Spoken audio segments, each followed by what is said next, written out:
21শে জুলাই 2025 ঢাকার উত্তরার milestone school and কলেজে বিধ্বস্ত হয় বাংলাদেশ বিমান বাহিনীর একটি প্রশিক্ষণ যুদ্ধ বিমান। বিমান বিধ্বস্তের ঘটনায় নিহত হয় 28 জন শিশু শিক্ষার্থী। ওই ঘটনায় বিমানের পাইলট, শিক্ষক, শিক্ষার্থী, কর্মচারী ও অভিভাবক সহ মারা যায় অন্তত 36 জন। বাংলাদেশের ইতিহাসে ভয়াবহ এই বিমান দুর্ঘটনার পর তৎকালীন অন্তর্বর্তী সরকার একটি তদন্ত কমিশনও গঠন করে। সেই কমিশন তদন্ত শেষে সরকারের কাছে চূড়ান্ত প্রতিবেদন জমা দেয়। সেই প্রতিবেদনটি বিবিসি বাংলার হাতে এসেছে। কিভাবে ও কী কারণে বিমানটি বিধ্বস্ত হয়েছিল তার সবই উঠে এসেছে এই প্রতিবেদনে।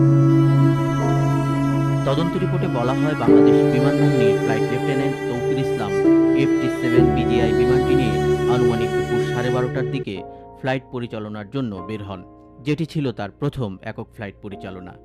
দুপুর 12:43:24 বিমানটি যোগাযোগ স্থাপন করে এয়ার ট্রাফিক কন্ট্রোল বা ATCর সাথে।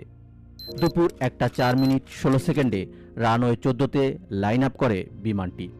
এরপর পাইলট তৌকির ইসলাম 1500 ফুট উচ্চতায় সার্কিট ফ্লাইং অনুশীলনের জন্য উড্ডয়ন করেন। প্রথম সার্কিট শেষে অফিসার কমান্ডিং পাইলটকে দ্বিতীয় সার্কিট শুরু করার নির্দেশনা দেন। দুপুর 1:11:57 অফিসার কমান্ডিং পাইলটকে বেস টার্ন করার নির্দেশ দেন। পাইলট তৌকির দুপুর 1:11:59 রজার টার্নিং লেফট প্রত্যুত্তর দেন। ATCর রেকর্ড অনুযায়ী এটি ছিল পাইলটের সাথে শেষ কথোপকথন। ওগুলো মার্ক করা আছে, এত ফিট যায় এই জায়গাটার উপরে গিয়ে সাভারের এখানে যে তুমি লেফট টার্ন করবা, করে মিরপুরের দিক দিয়ে এসে এই যে আফতাবনগরের দক্ষিণ দিয়ে আবার ল্যান্ড করবা।